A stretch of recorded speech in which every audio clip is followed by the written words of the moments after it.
Hey folks, welcome to this week's episode of The Natural Medic Adventures. I'm your host, Craig the Natural Medic. On this week's episode, we're going to do something a little different. I'm actually going to show you how to make homemade beef jerky.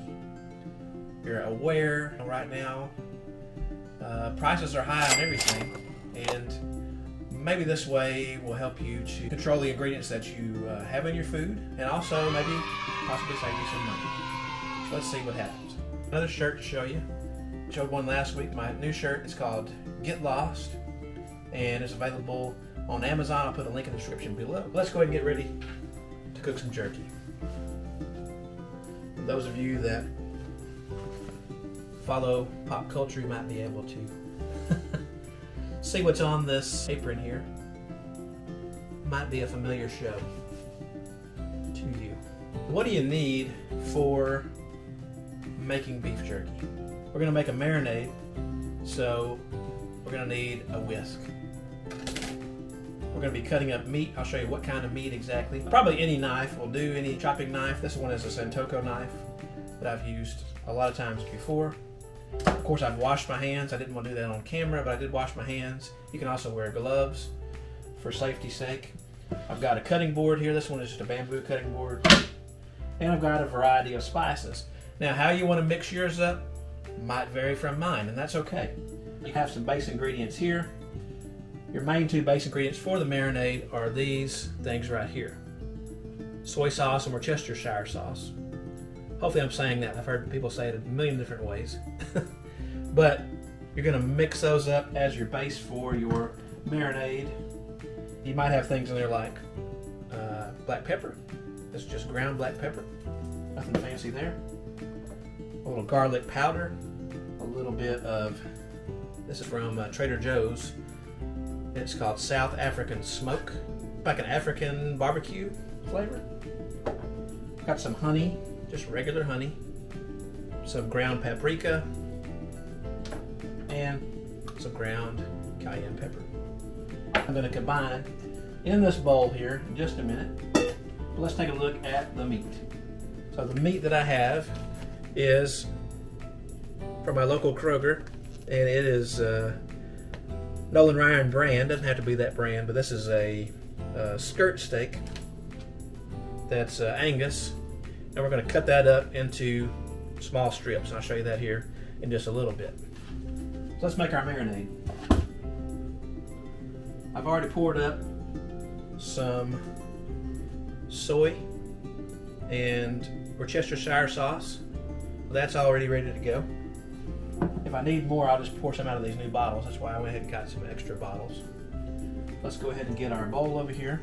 The first thing we're going to put in is our soy sauce and Worcestershire sauce. I'm not quite sure if that's enough. We'll see once we get the other ingredients in there. I'm going to make this pretty much like Grandma used to make it.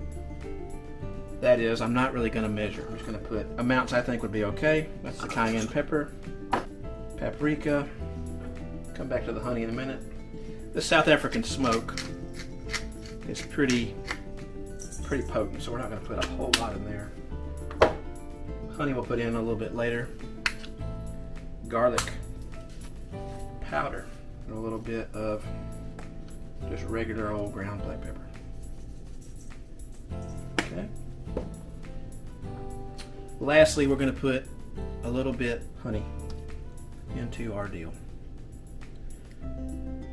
Now we got everything in there. We're going to start stirring it up and see what we can see. So we're going to whisk it ever so smoothly. Get everything blended in the way that we want. We're going to add a little more liquid. I think this needs more liquid.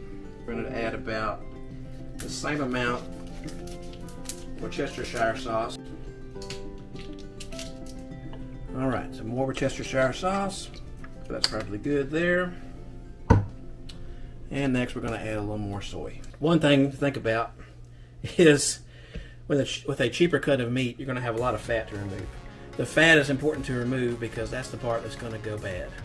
That's going to decrease your shelf life or your shelf stability. Because beef jerky, as we know, we can open it up and it's good for a couple of days.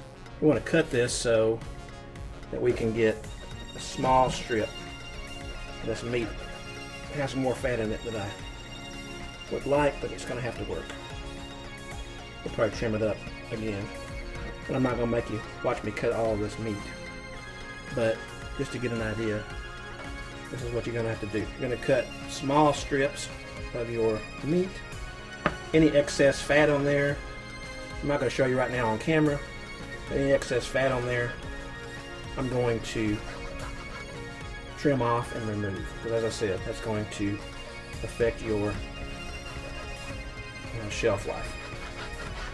So we've got the meat cut up. I've got the fat off of it. It was a little fatty. You definitely want to have a leaner cut of meat. So this is an experiment, but we're going to see if it works anyway. So I'm going to get this meat. I've got the marinade in the sack here. Get it all shaken up and coated. Going to let that stay in the fridge for about 2 hours or so. And then we'll go to the actual dehydrating process. We're going to use an oven instead of dehydrating in a dehydrator. Now we're going to get the marinated soon-to-be jerky out of the package. So it's right here. I'm going to get it out with some tongs. You can reach in with your hand, but try to put it on paper towel. Since it's going to be jerky, we want to dry that excess marinade off of there. I'm going to get one more piece.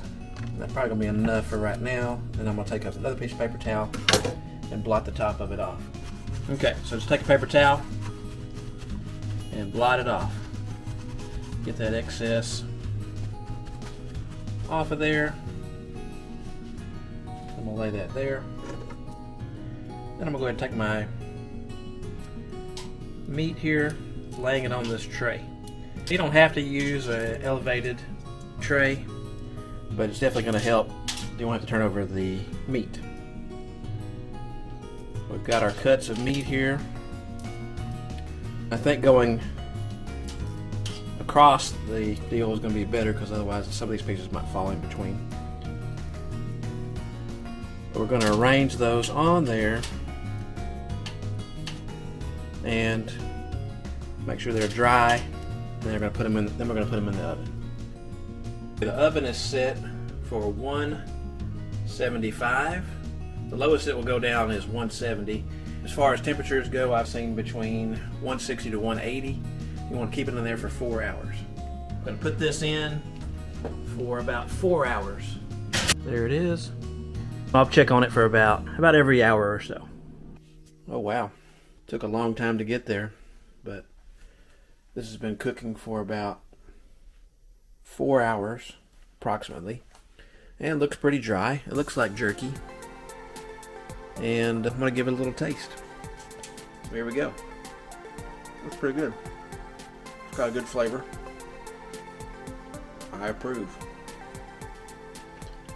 My whole point in this video was to show you that you can make your own outdoor snacks, or just regular snacks, and maybe save yourself some money too. If you're like me, a lot of that stuff that you buy in the grocery store or the convenience store, etc., just really is not, the best stuff in the world.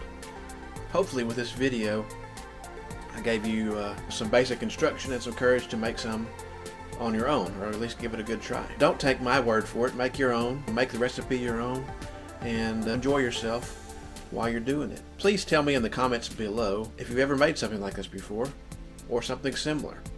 If you want to see some more videos like this where I'm making some homemade snacks or meals, leave me a comment. If this video gave you value of any kind, please give me a thumbs up, subscribe to the channel, and hit that bell button. I try to release new videos every week. If you're watching this now, or in the next few weeks, I do have a contest going on. Make sure you check that out. Until then, I'll see you on the trail. Take care.